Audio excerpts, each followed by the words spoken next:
بتاعته مظبوطه جدا جدا، وان شاء الله تعجبكم وطعمها لذيذ جدا وهيحبوها ولادكم. كل سنه وكلكم طيبين ورمضان كريم عليكم.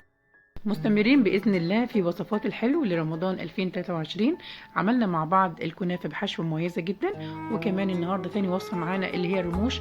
هنعملها بطريقة سهلة جدا وبسيطة، تركات مميزة ومش هتلاقيها إن شاء الله في أي حتة، وكمان اقتصادية جدا، وهنطلع كمية حلوة جدا جدا.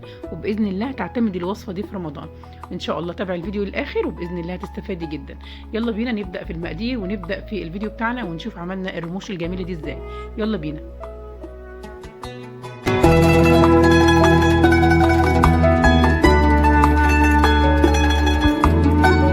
هنبتدي مع بعض في المقادير ونقول بسم الله الرحمن الرحيم. اول حاجه عندنا 150 جرام زبده، طبعا تكون بدرجه حراره الغرفه، وعندي 300 جرام دقيق، و50 جرام سميد او دقيق البسبوسه، وعندي 150 جرام سكر بودره، وكمان 50 جرام من جوز الهند، وعندنا طبعا لوز للتزيين، وكمان عندنا بيضتين للوصفه كلها.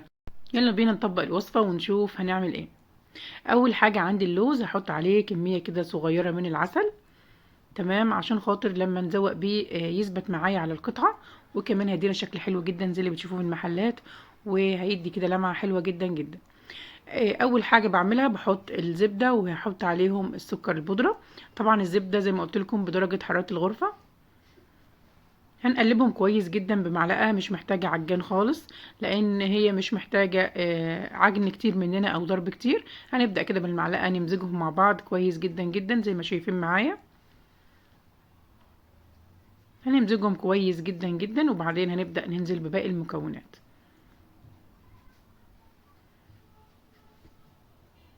انا عايزاكم بنات تلتزموا بالمقادير عشان تعملوا الوصفة صح. المقادير لازم تكون بالجرامات ولازم تكون بالميزان. قلبنا السكر مع الزبدة كويس جدا، بعدها نزلت بالسميد وكمان جوز الهند، وهنقلب كويس جدا زي ما قلت لكم 50 جرام من السميد و50 جرام من جوز الهند، وهنقلب كويس جدا جدا لحد برضو ما المكونات كلها تمتزج مع بعض. وبعدين هنبدأ بقى ننزل البيضة. تمام، عندنا هنحط بيضة ونص يا بنات. هحط بيضة وهحط كمان بياض البيضة، وهسيب الصفار للآخر خالص عشان ندهن بيه الوجه من فوق، تمام، عشان يحمر معانا كده ويدينا شكل حلو جدا. حطيت البيضة وحطيت البياض بتاعها، والصفار هسيبه زي ما قلت لكم هنلمع بيه. عندي بقى الدقيق 300 جرام، حطيت عليهم حوالي ربع معلقه صغيره من البيكنج باودر. ما تكتروش عن ربع يا بنات، وانا بحط بالكيس فزاد مني شويه. دي النقطه دي لازم اقول لكم عليها للامانه، زاد مني شويه ففرشت سنه في الفرن. لكن المقادير المظبوطه ان انت تحطي ربع معلقه صغيره من البيكنج باودر. تمام يا بنات. هنقلبنا البيض كويس جدا جدا، وبعدين هنبدا بقى ننزل بالدقيق. هننزل بكمية الدقيق كلها، وهنقلب برضو كويس جدا لحد ما ناخد عجينة حلوة جدا. هبدأ بقى اقلب كده بالمعلقة الاول، وبعدين طبعا هنسيب المعلقة، ولازم كده ايدينا تلمس الحاجة اللي احنا بنعملها. بيبقى احساس مختلف تاني خالص، بيبقى احساس جميل جدا، وكمان كده بتحسي بالحاجة اللي انت بتعمليها، وبيبقى البركة كده في ايدك ان شاء الله. طبعا ايدينا بنغسلها مليون مرة واحنا واقفين في المطبخ. لو عايزة تلبسي جلافز براحتك، لكن انا مش بحبه بصراحة ان انا البس جلافز. فالبركه كده في ايدك ان شاء الله، وتعجني بقى كويس جدا كده لحد ما تتكون معاكي عجينه حلوه جدا.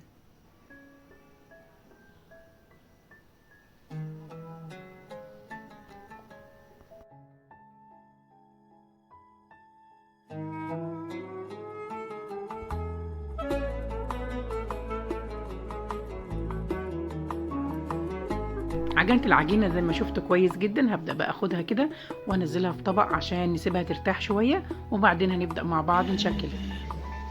هريحها بقى وارجع لكم تاني.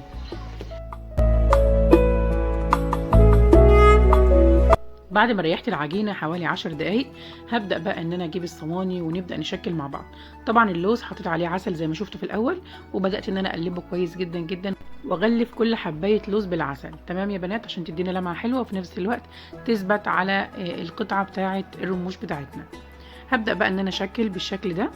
هدهن ايدي بالزيت وهبدا بقى ان انا اشكل معاكم. هناخد قطعه صغيره كده ونعملها على شكل اسطواني بالشكل ده، او نعملها على شكل صباع كفته صغير وبعدين هنبدأ بقى نرص في الصينية بالشكل ده. طبعا بنرصهم بعاد عن بعض شوية. عايزة اقول لكم ان المقدار ده يا بنات عمل معايا كمية حلوة جدا جدا من الرموش، يعني بسم الله ما شاء الله، موفرة جدا في رمضان. طبعا هتقولوا لي موفرة ازاي يا بطة وفيها لوز؟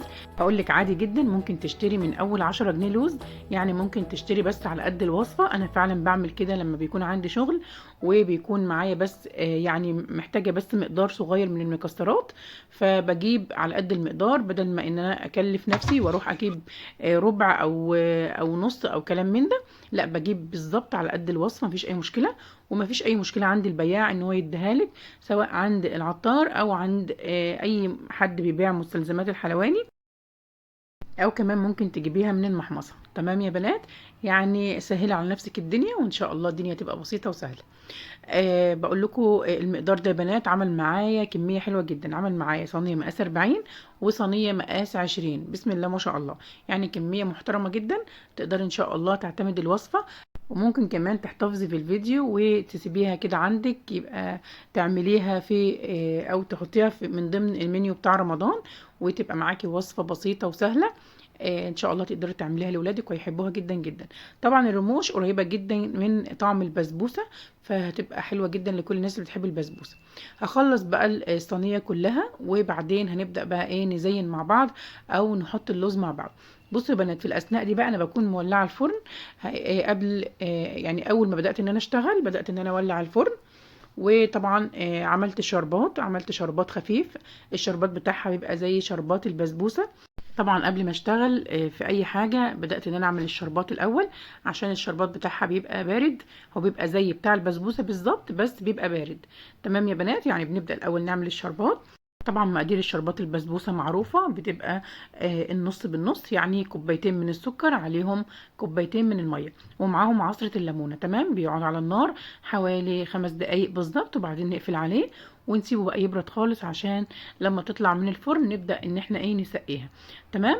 بعد بقى ما خلصتهم كلهم، الاول دهنتهم بصفار البيضه اللي احنا كنا عينينها مع بعض. احنا خدنا البيضه والنص في العجين وسيبنا الصفار عشان ندهن بالشكل ده. تمام يا بنات؟ هدهن كله، وبعدين هبدأ بقى ان انا ارص اللوز زي ما انتوا شايفين كده بالظبط. بنبدأ بقى نرص اللوز كده واحدة واحدة، وزي ما احنا عملنا حطينا على اللوز العسل، عشان خاطر ايه، احنا مش لما بنيجي نحط اللوزة ما بنضغطش عليها. تمام؟ بنسيبها بس من فوق كده، بتبقى للشكل، والعسل هيلزق فيها، عمرها ما هتقع منك خالص. لان انت لو ضغطتي عليها ممكن تشقق منك في الفرن، والشكل مش هيبقى الطف حاجه. فاللوز بيتحط بالشكل اللي انتوا شايفينه ده، تحط كده من فوق، ما بتضغطيش عليه زي الغريبه ولا حاجه. فاهمين يا بنات؟ يا رب يكون الشرح بتاعي يكون وافي بالنسبه لك، وتكوني بتستوعبيه. لو شايفه ان انا مثلا مش بقدر اوصل لك معلومه، او بتبقي تايهه مني في حاجه، يا ريت تقولي لي في الكومنتات وانا عينيا ليكي. لو عايزه اي توضيح لحاجه، او عايزه اي توضيح في الوصفه، انا طبعا هشوف التعليق بتاعك وان شاء الله هرد عليكي. ويا رب ان شاء الله كده كل اللي بقدمه لكم تستفادوا منه، وكلنا طبعا بنستفاد من بعض يا بنات. خلاص رصيت اللوز بالشكل ده لحد ما اللوز بتاعي خلص. بدأت بقى ان انا اعمل كده خطوط كده بظهر المعلقة. اي شكل معاكي هيديكي برضو شكل حلو جدا. حطيتها في الفرن درجة حرارته 180. حطيتها من فوق خالص عشان تاخد اللون اللي انتوا شايفينه ده، عشان تاخد لون كامل. طبعا وهي سخنة بنطلعها نسقيها بالشربات. الشربات بتاعنا زي ما قلت لكم بيبقى بارد وخفيف يا بنات. تمام؟ الشربات مش بيبقى تقيل. هنسقيها كويس جدا جدا، وبعدين هنصفيها، لان طبعا عشان نسقيها لازم نحط كمية كبيرة من الشربات، وبعدين بقى ايه، بنصفيها. هنسيب الرموش بتاعتنا تبرد تماما، وبعدين هنبدأ نصفيها كويس جدا جدا. تمام؟ وبعدين هنبدأ نقدمها مع بعض بشكل حلو جدا. يا ريت الفيديو ان شاء الله يكون عجبكم يا بنات، ويا ريت لو عجبكم ما تنسوش تسيبولي كومنت حلو تحت كده زيكم. هنصفيها كويس جدا جدا جدا، وبعدين هنبدأ نقدمها مع بعض. شايفين شكلها يا بنات؟ ايه رأيكم فيها؟ بجد تحفة. تسويتها مظبوطة جدا، وكمان طعمها حلو جدا جدا، اخده لون حلو جدا جدا.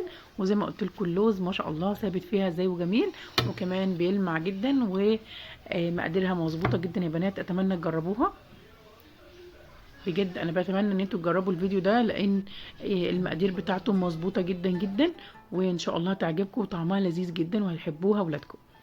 كل سنه وكلكم طيبين ورمضان كريم عليكم. وكده اكون وصلت نهايه الفيديو.